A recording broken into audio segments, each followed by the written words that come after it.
over. I can't pay attention to people. Hi, everybody. Hello. Hello. Welcome, everyone, to this year's Book One lecture. Thanks, everybody, for being here. My name is Brendan Matthews, and I'm the Dean of Faculty in Curricular Development. And since 2007, I've also taught literature and creative writing here at San Jose. Thanks. I'd like to thank John Weinstein, our provost, for his support of Book One, as well as all of those who taught in the Writing and Thinking workshops and Sem 1, where the conversation around Book One begins and where it's been sustained these past few weeks. It's really such a treat to be able to gather in person and to share space with a community that has held together this past year in person and online through the work and goodwill of all of our students, our faculty, and our staff. So for those who are new to Simon's Rock, welcome, and for everyone else, welcome back. Since 2005, the Book One program has asked the incoming class to come together to read the first book of their Simon's Rock education. Past authors have included Simon's Rock alums, Veronica Chambers and Pravita Sharma, as well as writers like Rita Dove and Gregory Pardlow, Julie Otsuka, Chinua Achebe, and many more. This year, we're honored to have with us Alexander Chee, the author of the much celebrated essay collection, How to Write an Autobiographical Novel. I've been reading and assigning Alexander Chee's essays to my creative writing students since his book was first published in 2018. But my relationship to the book moved from appreciation to something more like awe about a year ago, on Wednesday, November 4th to be exact, the day after the most recent presidential election. As I drove to campus that morning, we still didn't know who had won. In a very Massachusetts moment, I would get the news a few days later just as I was leaving a Dunkin' Donuts. But on that Wednesday morning, I didn't know the results of the election. I was toggling between despair and hope. And I know this seems small compared to the big things at stake, but I really didn't know if anyone was going to show up for our 10 a.m. Introduction to Creative Writing class, or what I would do if people did show up. I expected the students, if any arrived, to be exhausted and anxious and distracted and even perhaps despondent. But what I decided to do with a mostly full class of students who did show up and who, like me, were exhausted and anxious and distracted and still toggling between despair and hope, was to project on the screen Alexander Chee's essay, How to Write an Autobiographical Novel, and ask everyone to read it aloud, line by line. It's 7 pages long, and it's made up of short sections divided by blank space that each offer an instruction of sorts. I say of sorts because, as you know from reading the book, there's nothing about the essay that's as simple as the numbered steps we expect from a how-to. Instead, the instructions, the how-to, are as elusive as the prospect of an autobiographical novel itself, a thing that is both factual and fictional. The essay begins, I will tell only the truth, you decide. It's right there, after all, like you could hold it, perfect, in one try. From this seemingly straightforward decision to tell the truth, the rest of the essay flows, full of complications and warnings and reasons to stop. But it also urges you forward in pursuit of this truth. Many of the lines are elliptical, even ambiguous, asking you, the reader, potential writer, to extend yourself, to stretch to understand what is being offered. In that way, the many short sections of the essay are, as one of my students pointed out yesterday, like the tarot cards that Chee writes about in his essay, The Querent, signs to be interpreted with care. And that morning after the election, reading the essay out loud, voice by voice, line by line, brought a sense of calm and even a sense of shared purpose to the room.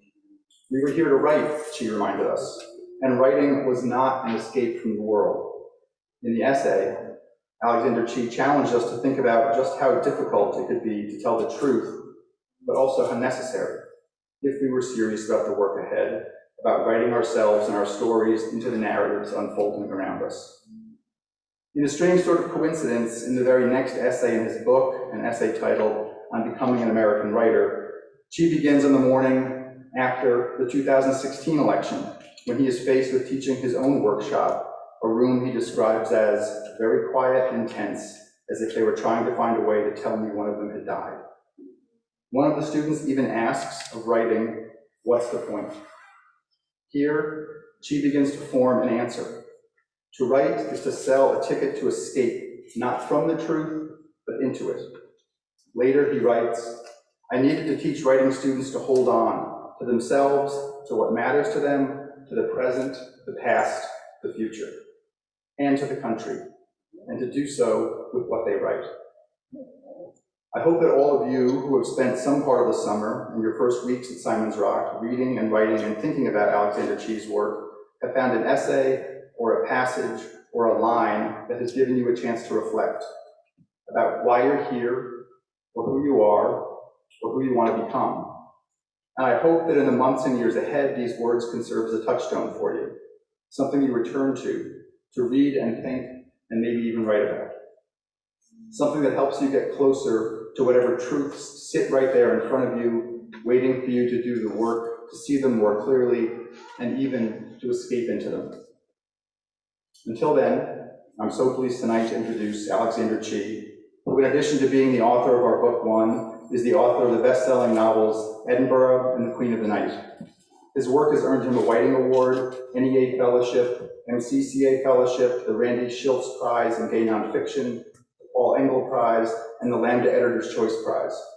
Earlier this year, he was named both a United States Artist Fellow and a Guggenheim Fellow in Nonfiction. In addition to his work as a writer, he is an Associate Professor of English and Creative Writing at Dartmouth College. Please join me in welcoming Alexander Chee.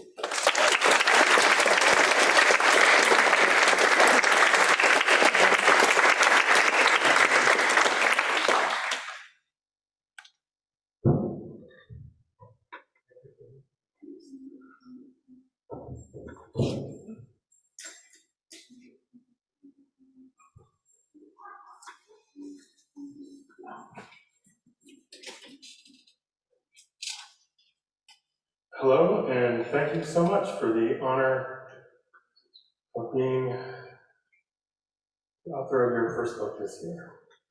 And thank you, Brendan, for that extraordinary introduction. It's always interesting to me to hear how people interact with and live with my work, and that was a really beautiful gift to take away from this visit. So what I have here is an introduction to the collection that you all read, that I then took off the collection. So I thought it might be interesting and or useful to arrive and offer it this way.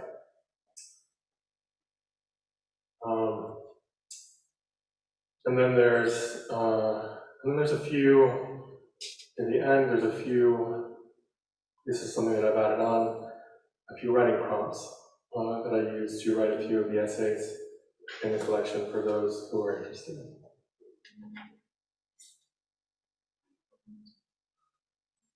There's a used bookstore in the small Vermont town I live in now for part of the year, just a few blocks from my apartment.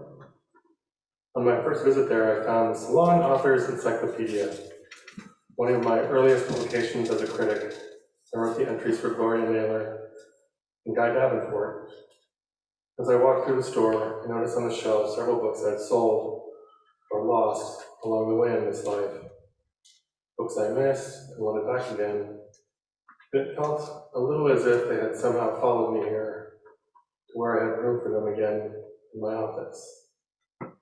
In particular, Gloria Naylor's Mama Day, a copy as good as new, published in 1993, just before I wrote that entry in the encyclopedia. And this has stayed true each time I go into this little store for the years I've lived there. I return with more of my reading past, like it is some weird little oracle, but instead of giving me my future, it offers me these little pieces of my past. Returning books feel like protectors back after time away, as if they knew what was coming and that I would need them. These books that helped me first on my way as a writer. The first things that wrote in me, and the first things that I wrote somehow wrote through. In the first week after the 2016 election, I went out to Brooklyn for the launch of a friend's memoir, his debut. The air felt like it was shaking still after a great storm. At the end of the event, I was listening to a friend of mine argue to another friend as to what he felt were the problems in John Lewis's graphic memoir, March, on the shelf there in front of us, saying something about the distractions of the exaggerations in the art. My other friend was skeptical of this, and so was I. I couldn't see his point, but I was only half listening. They were talking about the book as if it were still a book about history for young people. When I looked up the cover of Volume 2, the illustration there, a black child hiding from the fire of a burning school bus, all I could think was that this was needed more as a map of what's next in the history, a vision of how we might shortly go through.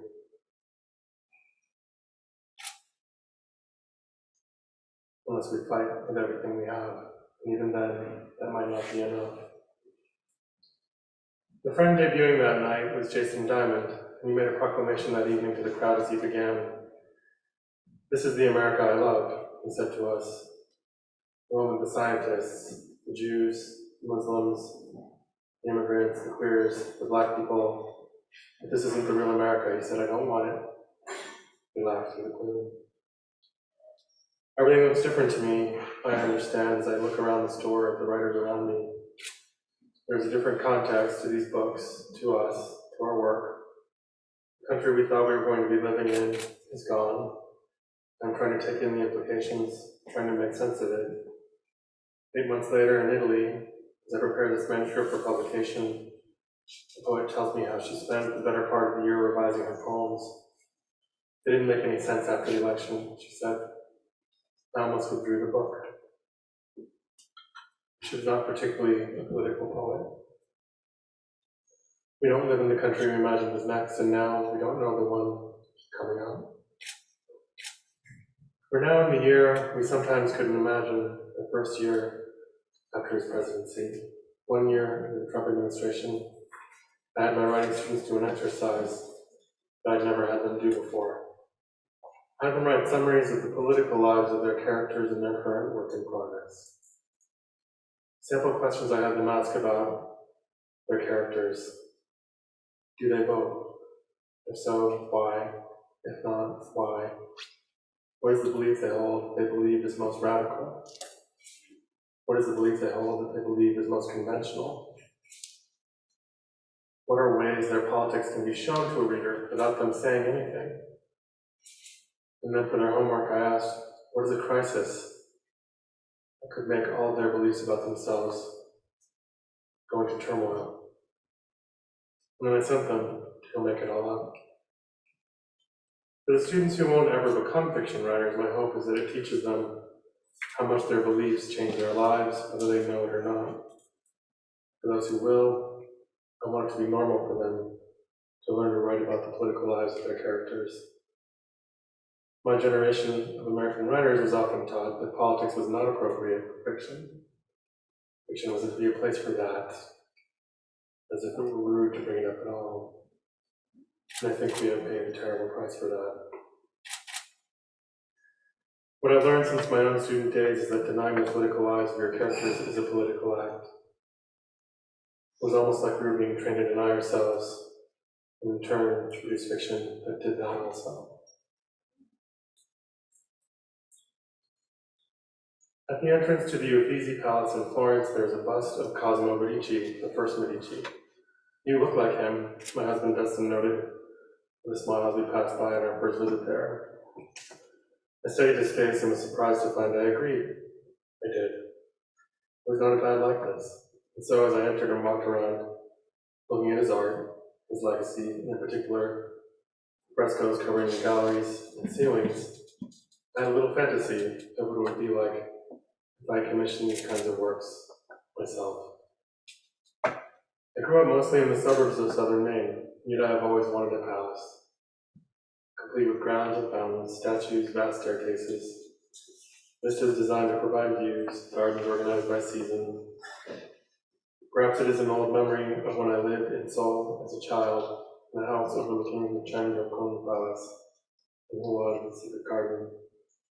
An imprint on my child mind's eye that adult can't remember, but only longs to reconstruct as a way to feel again at home. As a result, I have spent a fair amount of time in palaces across Europe and Asia, and I reflected as I walked through the Uffizi Palace. Wealthy Europeans enjoyed a pastime that could become a little invisible to you.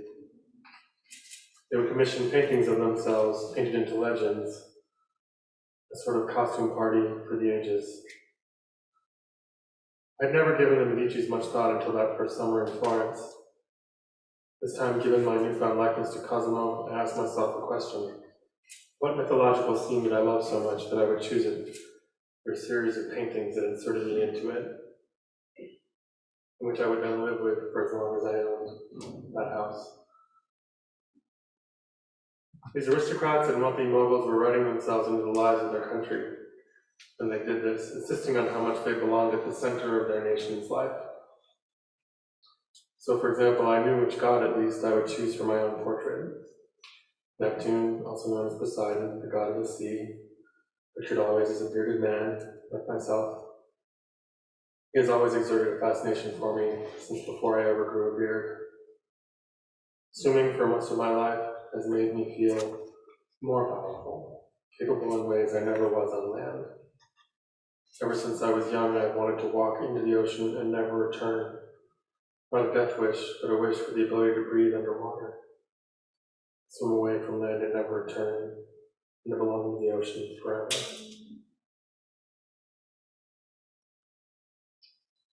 Florence has one Neptune of note worth mentioning here. The statue is very pale, and it is sometimes called the White Giant. He sits in a plaza where he seems to look jealously over at the statue of Hercules, as Hercules fondles the hair of the monster Cacus. He was made to resemble Cosimo Medici, though his fork is broken, its tongue shuts out, ragged, like some prosthetic phallus he has forgotten he's holding. The gap between the god and the mortal is usually elided by these figures. Here it seems, all these years, to make Cosimo more human, rather than less.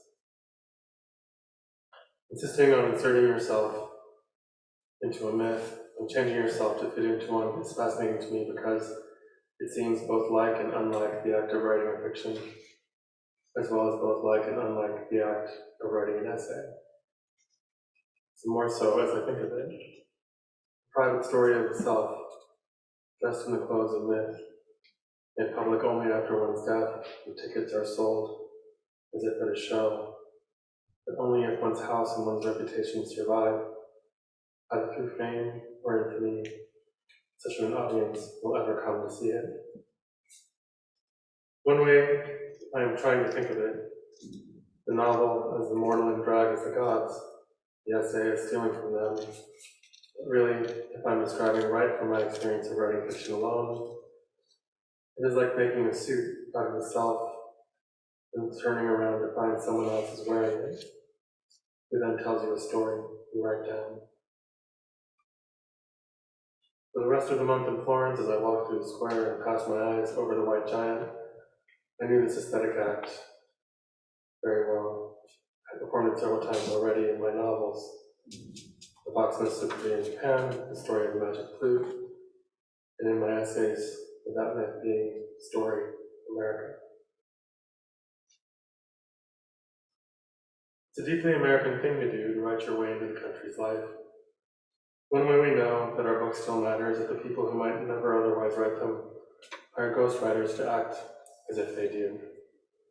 If the novel were really dead, Sean Penn would not have written one. If books didn't matter, our president would not have published The Art of the Deal, part of his mythology as a deal maker. He skipped over the act of choosing a god to be dressed as and made himself the idol. This is very American also. One of the biggest misunderstandings about fiction, I think, is that it involves a covering up of the truth of what happened to the writer, or even that the writer is in control entirely, that one disguises the life inside so that one can protect oneself. I think writing begins with a confrontation with the truth within yourself, whether you are writing fiction or nonfiction.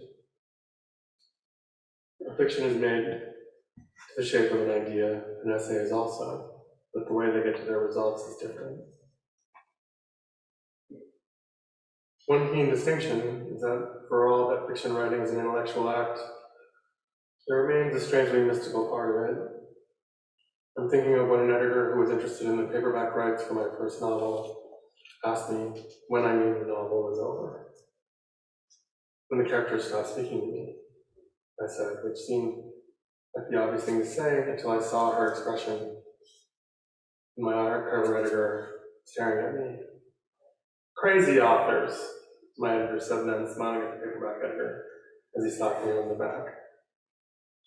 This feeling about fiction, the uneasy relationship I have with it, the way it feels drawn from somewhere else just outside of me, is just one reason why, as a young writer, it seemed to me like an unpredictable way to make a living. I didn't know how to describe what I was doing.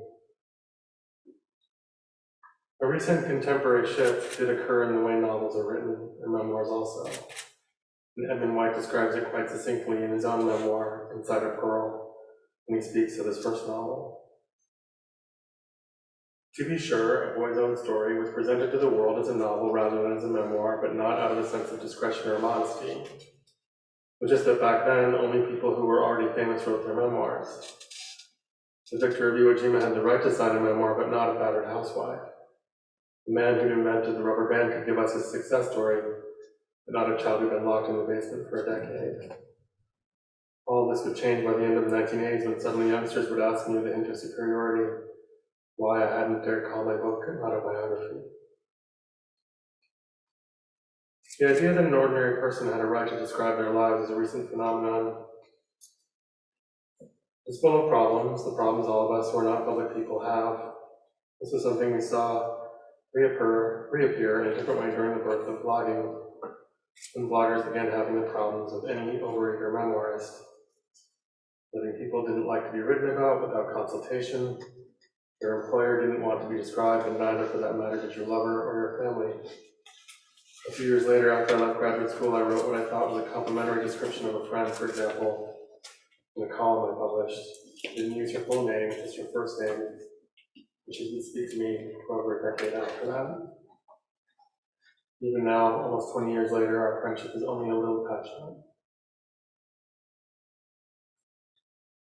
There's an exercise I created which I use in both my fiction and nonfiction classes. If you like, you can do it on your own. Think of a story your family tells about you to any newcomer, usually from your childhood. If you don't have one, think of a story your best friend tells to any new friend you introduce to them. Write it down. What is the story about in a single sentence? Usually the story is told to identify some aspect of you that your family or friend feels defines you, perhaps in a surprising way. The story is told to declare their hold on you to the newcomer, an act of welcome and aggression, both. We know them, the story says.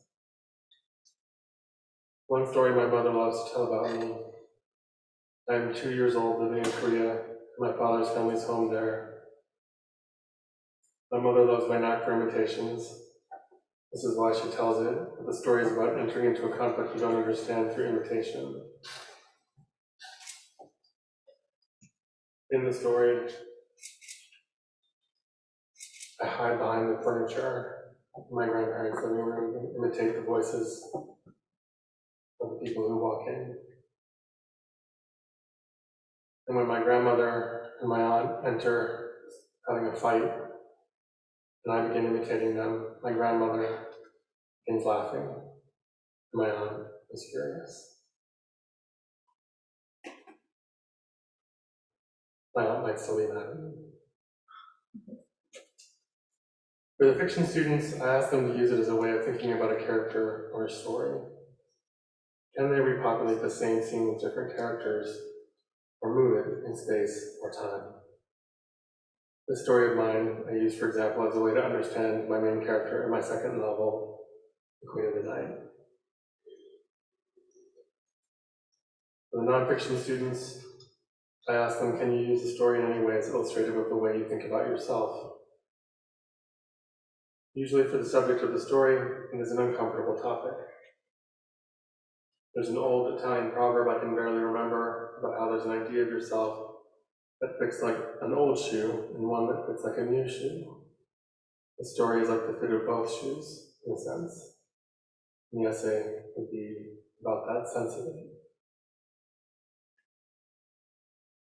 Both literary fiction and the essay are about how hard it is to see ourselves, as others see us, especially. In fiction, I think it is a given the main character will not have the vision we have of them. In the essay, I think we work to have the vision even our narrator could not have, a story that could surprise any godhood. Now, the last question I ask my students in relationship to the story is the memory you have of that story in the third person? Which is to say, do you see yourself as a figure in the landscape? And the answer is almost always that it is. And what I tell them then is that this memory is not a memory, but a fiction that you've made to have a relationship to something you don't remember, but that is supposedly about you in a way that defines you. That's your first fiction, most likely. Everyone does this, and that's why I do this exercise with my students, because sometimes they have doubts about whether they can do what we are doing in that class.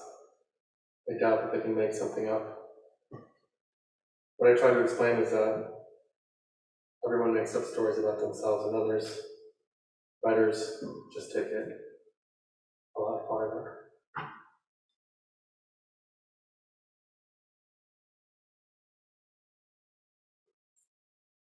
I'm the first Korean American openly gay novelist, and with this collection I am also the first openly gay Korean American essayist.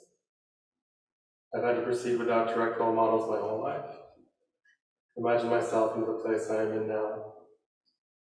It is no surprise to me then that my novels thus far both work with or even through myths. I've written myself in the myth all along, interpreting myself so as to make myself visible to others. Fox demons, shape changers, an opera singer with a cursed voice. I experience the truth of my existence in these stories of the uncanny more than I do in what we call a realist mode. As a child, it was easier to believe I was a mutant, about to be enlisted in the X-Men, in other words, than it was to believe that no one in Maine could understand a Korean man and a white woman could marry and have a child. It was easier to believe I might be part demon than to imagine that no other gay Korean American man was able to write a novel about his own experiences and get it published before 2001. This distinction is one I'm proud of, but I should also say it describes a certain loneliness as well.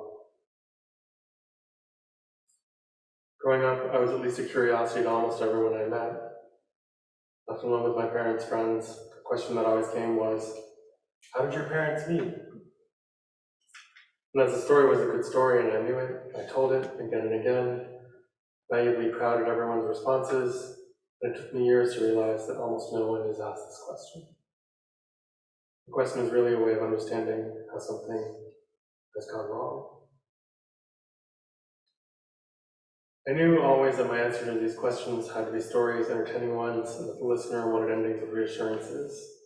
I am more like you than not like you. My parents did something anyone would do. I am not threatening to you.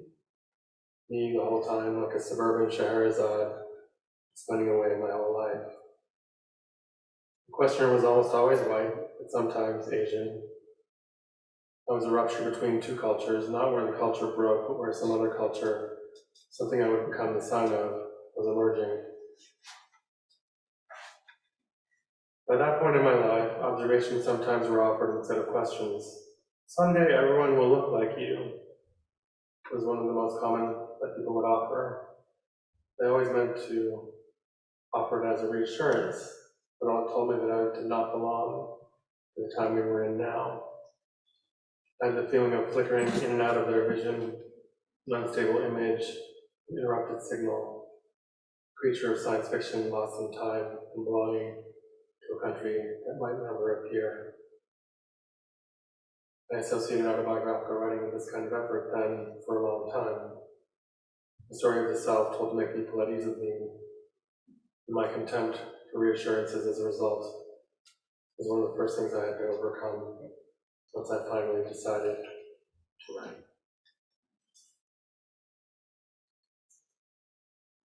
My earlier stories were about the difference that I felt only I could see, and this continues to guide me, and I suggest it to my students. What do you see in your life that you don't see in writing? How can you put it there? Now, it's different. We are not in the country I imagined, and yet we also are very much in that country. We have always been in that country. What do you see in your country that you don't see in your writing is maybe the better question, and how can you put it there? The picture that emerged for me as I put this collection together was often uncomfortable. I went through years of published material, blog posts, diary entries. I had often given up writing, it turned out. While most of these essays had been published, 3 were abandoned for over a decade, in the case of Girl, for 22 years. In some cases, it was simply a matter of the younger me needing to learn the stamina for revision. In others, the subjects proved difficult psychologically. An attempt to write into personal blind spots that revealed chasms inside me that a younger self not only didn't want revealed, but that this younger self believed would destroy him. The essays collected here were all written while I was working on my first and second novels over the last 20 years. They describe the period from when I first began to think of stories after the publication of my first novel. Together, they describe the way I was writing my way into existence. The autobiography of my novel, and The Guardians are among the oldest. The Rosary began as a garden journal while I was teaching myself to grow roses at my apartment garden in Brooklyn. The Guardian started out as an essay about why my first novel was not an autobiography, and became instead an attempt to understand the recovered memory, one that returned a year after that novel was published. And on Becoming an American Writer began as something written to a class of students at Wesleyan University, and became an essay about what to teach in the face of war. In my sense, that as much as we write for the living, we write for or even to the dead. Together with these other essays, they compose an arc in my life, a sort of autobiography conducted in essays that tell stories beginning in 1989 with my education in an English classroom at Wesleyan, and continuing through my time in San Francisco as an activist with Queer Nation and ACT UP. My departure from New York, I worked at Out Magazine during its inception, and then my education at Iowa's MFA program. My subsequent return to New York and my struggles to support myself as a writer and to write my first novel conclude with On Becoming an American Writer, which begins with my return to Wesleyan, this time as a visiting writer, just after the publication of my first novel. Of the published essays included here, After Peter is one of the earliest and began as outtakes from my first novel, Edinburgh. I bowdlerized it. The name of the young man I love in that essay is the same as the one in the novel, Peter, is simply a coincidence. Mr. and Mrs. B is an account of my time as a cater waiter in the home of William F. and Pat Buckley. It is, I believe, one of my best essays, and was in part the inspiration for my second novel, Queen of the Night. The way in which my first 2 novels are about a struggle with fate is seen in The Querent, my essay on the terror. An imposter could be said to mark my official fascination with the kind of celebrity that The Queen of the Night describes. Girl and The Curse are about shape-shifting, taking on and casting off of identities. My hope is that the entire collection traces the birth of a sensibility and is its own Bildungsroman, the messy outline of my life that my first novel can never be. As writers, we are always being asked to believe we are small, we do not matter, but if we are not small, that our work is a product of our ego, that this work is created out of a desire for attention. While it is true that I write to be read, I wrote my first novel in order to prove I existed, to prove that I was alive and that I had stories to tell, and that I was not alone. I am someone who has always seem to be arriving at his identities just before or just after they become legal. And it may be that I will live to see them all become illegal again. It's been months since the election, as I fought through my own despair. I've had to return to the part of me that never relied on laws, part of me that has only ever believed only in me and the force of what I could make. The power that is mine and that no change in state power takes from me. And the only way it can is if I give in, and that is the only part of this that I truly control.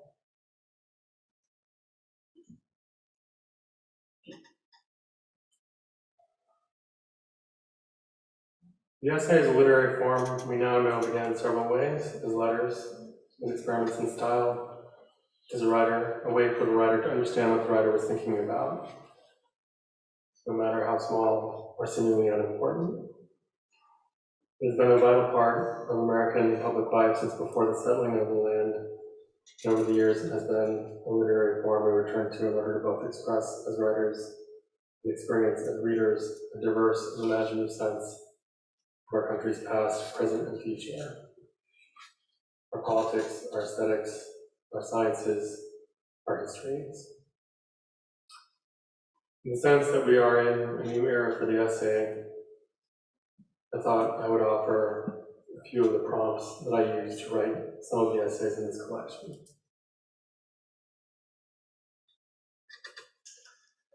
A personal essay is typically an essay in which your personal experiences on a topic form the essay and take the reader through your relationship to the subject.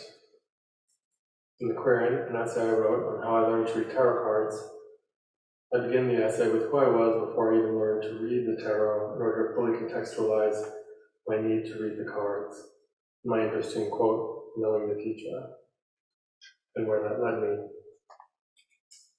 This is a very basic writing prompt. You can do this with anything you have learned to do. It can be interesting because of what you personally bring to it. In that essay, it ends with me getting a tarot card reading about my future with tarot cards from a professional reader.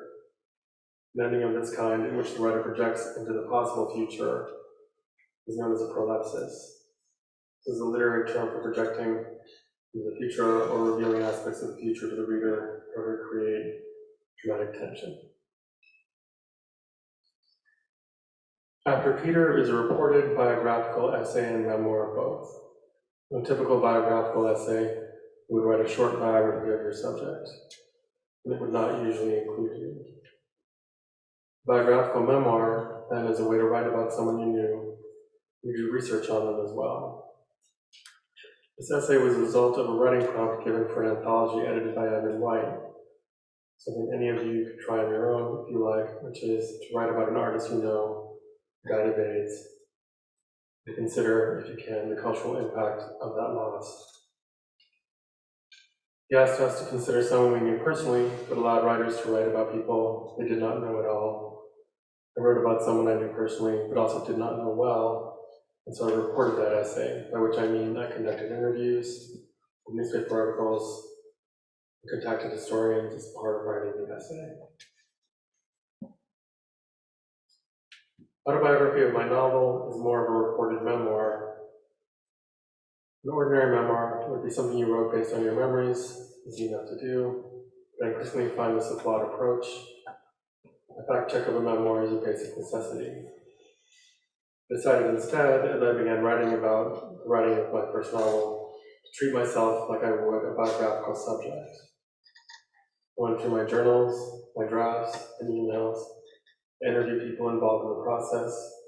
I reread the books I was reading at the time that I wrote the novel. I did this because memory is subjective at best and involving others in a supportive and collaborative way, rather than surprising them in print. My recollections makes for better and more interesting art. But I was also trying to grapple with gaps in my memory and to think through why those gaps existed, and treating yourself this way allows you to avoid lying to yourself. It also lets in more context for what you did and why you did it. The lesson from this kind of writing is to let any problems that you can't remember, a person you can't speak to, a fact that seems elusive, make that a part of the structure instead of wishing it away or trying to hide what's missing. The title essay, How to Write an Autobiographical Novel, is what we call a lyric essay. It has more in common with poetry. It's written as a list essay or a list poem, and the list as a literary form is fun to use because it simply insists on a connection between everything that is on the list. The title is something of a joke, as you'll see in the essay. I used it as a title for the book to extend the joke, in the sense that this collection is not a how-to, even though there are lessons in it. Essays often begin in very ordinary questions, ones you either ask of yourself or they're asked of you. My essay, Inheritance, for example, began with me trying to understand why I was so uncomfortable when someone would ask me during an ordinary transaction, do you want a receipt?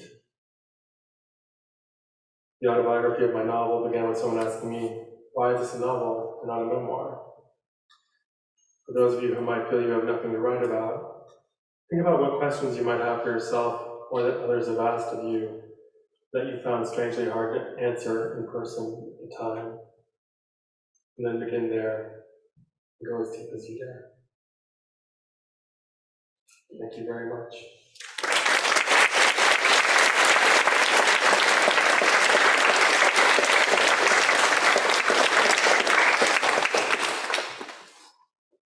Be happy to, am I taking questions here, Brendan? Yes. Happy to take any questions. And maybe they'll turn into essays.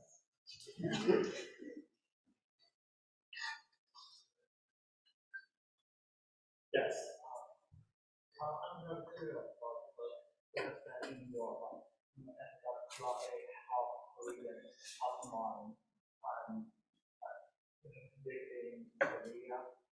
How do you identify yourself and what can you do in things like Korea and the mind? What do you think of like the state of Korea now, the north, the south, and the people? Wow, that's actually, I think that might be my next book. But the short answer is I identify as a biracial Korean American. I'm trying to move away from using the expression half, even though I lived with it for a long time. I'm actually going to be on a podcast that will come up.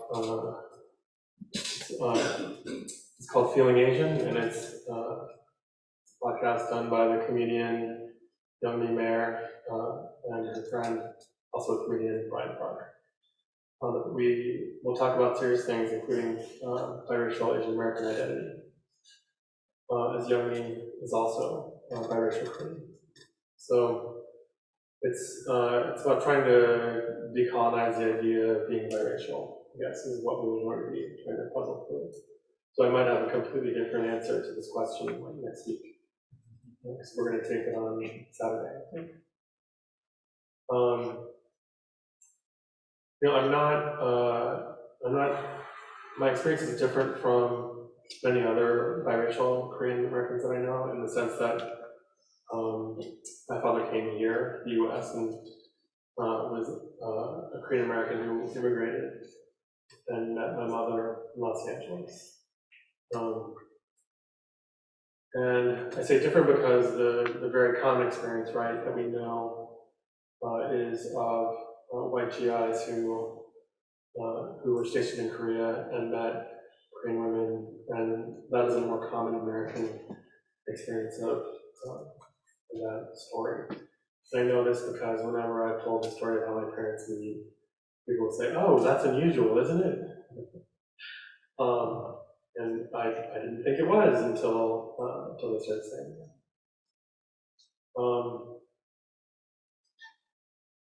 Korea has changed more in the last 70 years than it has maybe in 700. It went through terrible erasure of its culture during the Japanese colonial period, and then a recuperation of that culture following that. And I think there's there was something very powerful to me. I wrote about this erasure of culture and how I feel like it impacts Korean Americans now for the New York Times last year. And it's the pinned essay link at the top of my Twitter profile if you're interested. My editor at the New York Times had written to me and said, is there a story about Korea at the end of World War II? Like, how did that affect Korea? And I was like, it's a really big question, it turns out.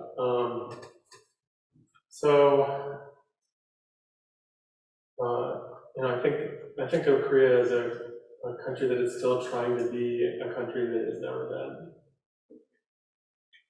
And the question of whether unification will ever happen is part of that. And I hope I get to see what that would be. So, but I don't have any answers about how that's going to happen. It's interesting to me that there are Korean officials who are studying how Germany reunified as a way to sort of understand both the good and the bad of what came of that. So I feel like people are thinking about it quite seriously, and I'm glad of that.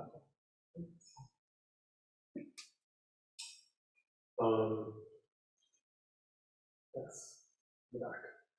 So my parental situation is like the same as yours, and I was wondering how you found your Korean identity. Like, did you try to learn Korean or like learn its culture while you were living here? Was that hard for you? So my father really didn't want me to learn Korean as a child. In a strange way, my mother spoke Korean to me more than he did. Korean that she had picked up while living in Korea. And I think as a child, I didn't go to Korean school because there wasn't one in Maine. I could go to it first, and then when there was, it seemed a little, to me at least, too connected to the church, and which made me anxious. And so I didn't go. And the longer that I put off going, the more my ability, I guess, to learn the language easily, I guess you could say, seemed to, in the way that young people can learn, typically.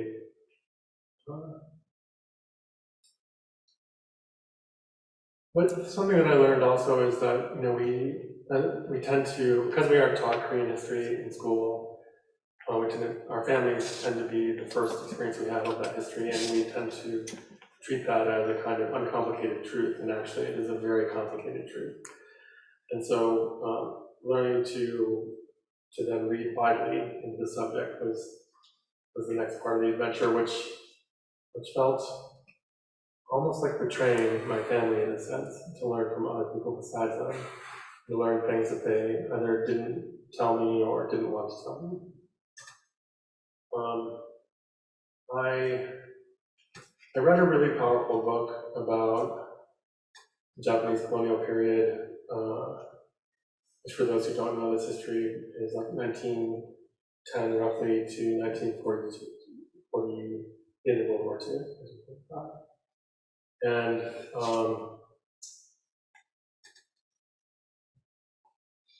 And I think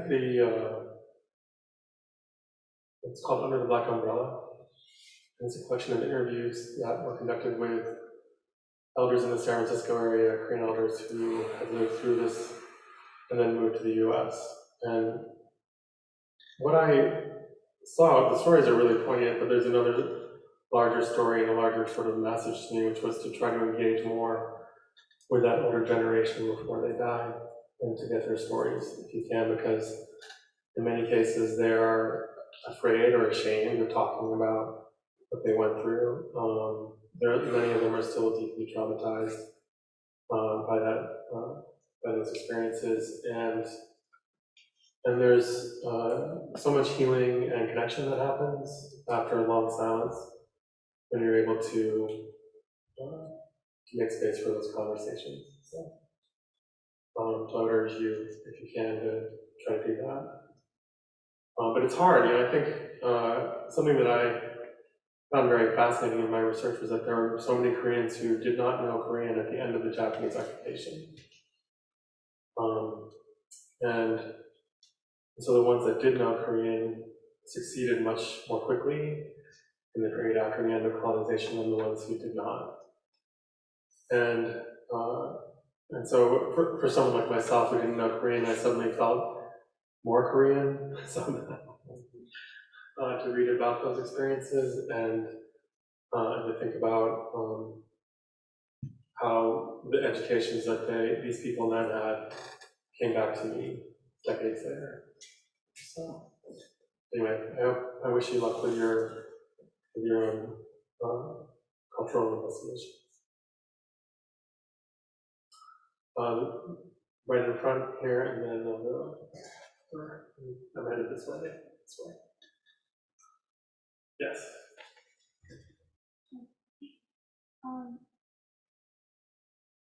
Kind of phrase this without sounding how do you, could you share your thoughts on how, like the perception of the AIDS epidemic has changed from, like, within your lifetime? Because without sounding, this sounds extremely callous, and I'm sorry, but like your book was probably like the first time I ever heard about the AIDS epidemic within a school context.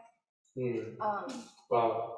And like a lot of the references like started schooling things and like.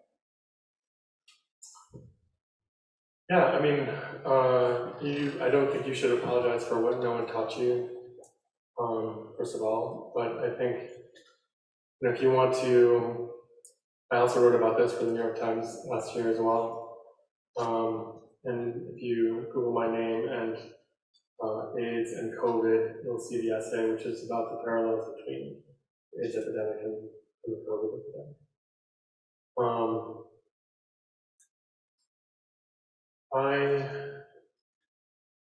I guess it's uncanny to me to see, you know, an evangelical newspaper from like 1985 that shows a family that are all masked up because they're afraid of getting AIDS. Yes.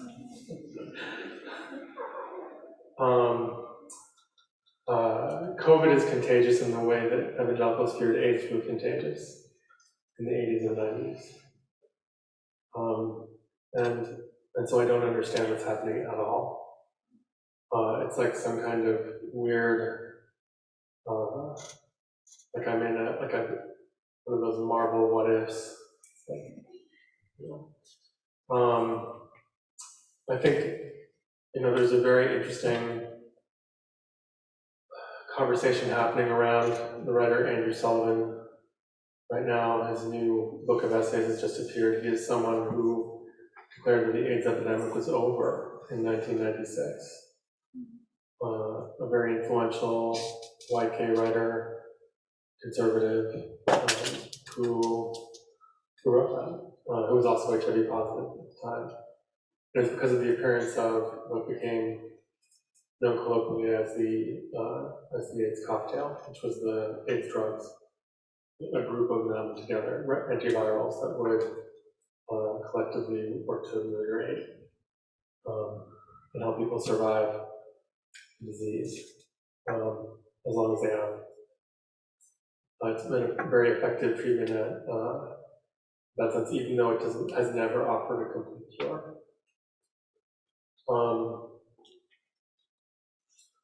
So I think what I've seen is an enormous amount of people just accept the disease and the death and the incurable quality of it.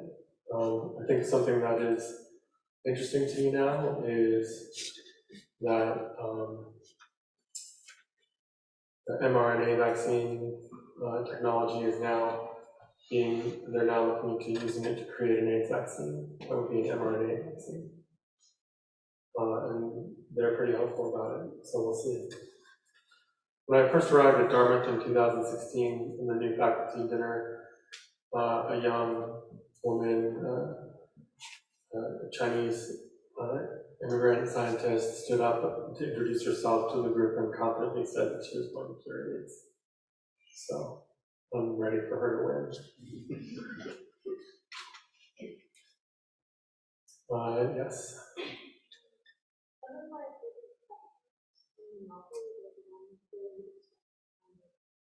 ambiguous of identity, especially racial identity.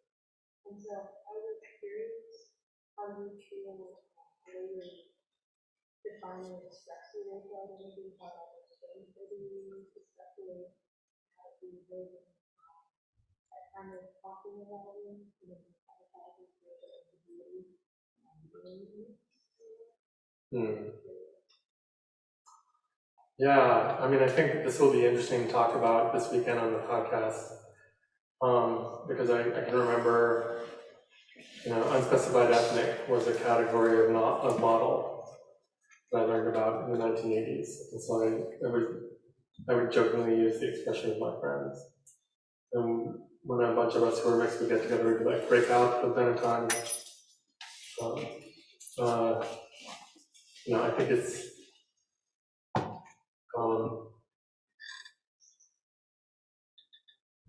I think a lot of identity is about self-identification, certainly, but there's also some history that you should try to learn in order to be accountable to it for it, if you can. And I think that's the biggest change that has come over me as I've grown, I suppose. On this, I used to be a lot angrier about it all, I guess. And right now I don't feel particularly angry about it on this stage. But who knows, maybe I will be by then. And that's another thing about it, right, is that your sense of it shifts all the time. I'm thinking of my friend, the poet, Emily Yoon, who's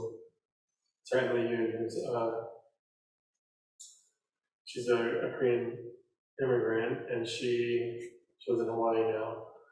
And she wrote a great essay for The Cut, actually, about how she didn't ever think of herself as Asian or Asian American until she came to the US. And how she had to figure out this sense of herself in relationship to it. Asian American as an identity is a political solidarity more than a community, even though gradually it has become a community. It doesn't describe anything more as a term other than the desire to be in solidarity with other Asian American people politically, and to pursue greater equity for all people. So that's the classical identity to my mind. But certainly, the writer David Mora and I had a conversation about possibly editing an anthology that would just be called Asian American, about writers thinking through when they first started thinking about their relationship to the word. I think, increasingly there's people who are talking about the word mixed as too connected to white supremacy and to eugenics, and I take that very seriously, but I also don't want to find another way to make myself invisible. So, I haven't answered any questions over here. There were, yes.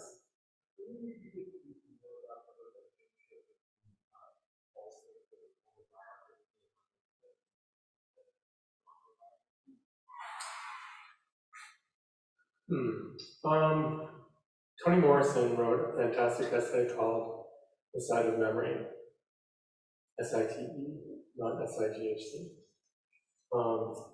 that I think gets into this really powerfully, where she talks about the conversation that preceded us, which is to say, like, the way in which writers of color, women writers, queer writers were discussed before they were able to write their own stories, and how many of these,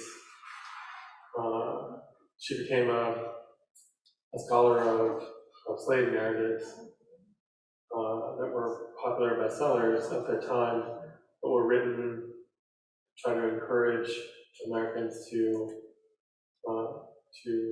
side with abolition. and as a result, weren't really about expressing the inner lives of the narrators, of the writers. And so she had studied them as a way of thinking about what is that suppressed inner life? What is the way that, as writers now, we can approach that? So it's a really terrific essay. I quote from it a lot now when I am writing what I'm writing now about writing, and I would say like definitely it's also in her collection of essays, sources of self-regard.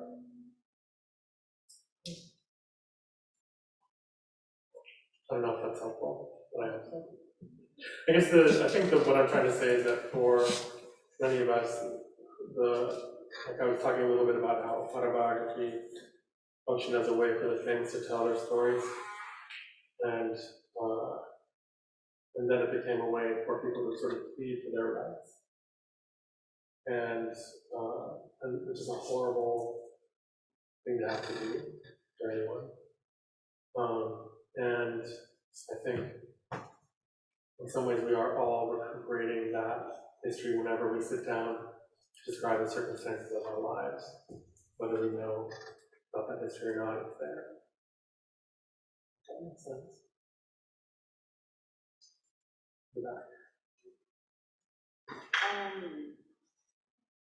I was wondering about, like, I guess what I have trouble with writing is writing about myself, like, honestly. Like how someone writes about themselves in their own life with pure, like, honesty. Because I feel like, and I guess as human beings, we all do these things, like, make ourselves more likable, or like put on a certain, like, character. And I was wondering how you get past that, because I feel like I do it very, like, subconsciously. How you get past that? I think you're always trying to get around that. I don't think there's ever like a moment where you're like, okay, well, I definitely conquered that problem. So I think once you say that, you have actually found yourself deeper in a new edition of that problem. I think, one thing I was talking about in the description of the different prompts, treating myself as a biographical subject helped. Sort of look at my old notebooks, look at my photos of myself, look at the unpublished drafts of like my blog, or one horrifying trove of material is your email drafts. If you have Gmail, I have like 7,000 Gmail drafts going back to when I first got my account in 2004. So what is the email I did not want to send? That's a fascinating thing to go back through. And so those are interesting to me as documents because they're not like a diary where you try to intentionally describe something. They are a kind of informal record, what you wrote when you didn't think you were writing, in a sense. And so I just try to live as much as I can with that, and to also interview people who knew me at the time that I'm trying to write about, and to really be accountable to what they say about me, both the good and the bad. One essay that I'm having some fun with now is, it started when I went to a conference and I ran into an old classmate from Iowa, and we had a little catch-up chit-chat, and then she was like, "You really don't remember how you felt about me, do you?" And I was like, "What?" She was like, "You did not like me." And I was like, "Oh," and I really had forgotten. And I was a different person then, an unhappier person in a lot of ways. And so that was something I took very seriously. Time for one more. Okay. I think. Oh yes, hi. Let's start with the first one and we'll see.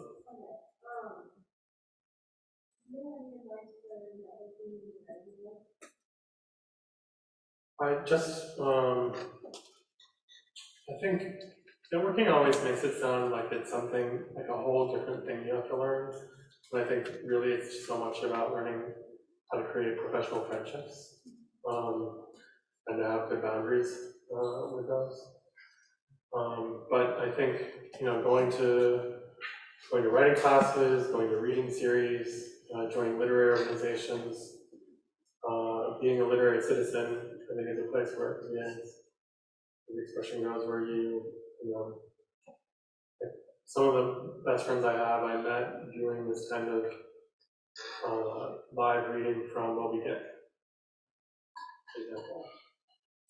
In New York, it was like a weekend-long reading series where we would all read different sections of the novel in a bar or at the Whitney Museum or, in a park. And it's so fun and weird. And when you're all hanging out, waiting, you start talking, and you meet somebody, and it just kind of goes like that. A lot of my best friends I met in graduate school or in undergraduate writing classes, professional connections also. So I think it's about just trying to find people that you like who do work that you respect and then befriending them. That's my sense of it. You also have access here to an alumni network that I would encourage you to reach out to. So there's BARD alums who become writers or who work in publishing. Sons work at Buckley. And I'm sure they would be happy to hear from you and to do what's called an informational, if you're not familiar with that expression, which is a short interview with someone that's not going to necessarily go anywhere, where you ask them about how they got into the work that they do and what sort of advice they might have for you. Then what's the other question?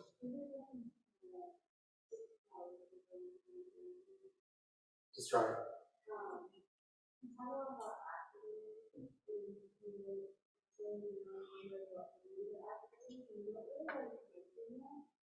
I don't.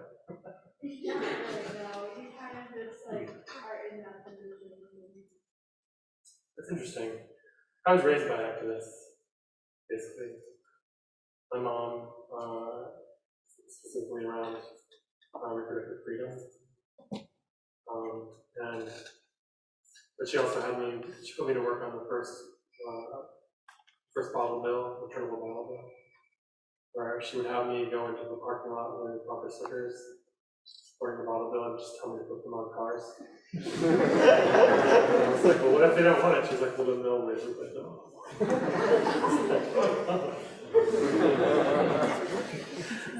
That turned out to be a little more punk rock than I thought my mom was. But it was to save the environment, so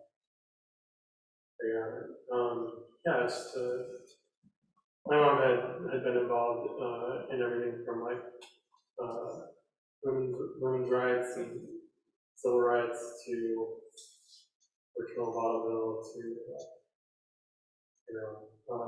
creating a home for unwed mothers in a town, and so it just seemed like what she did.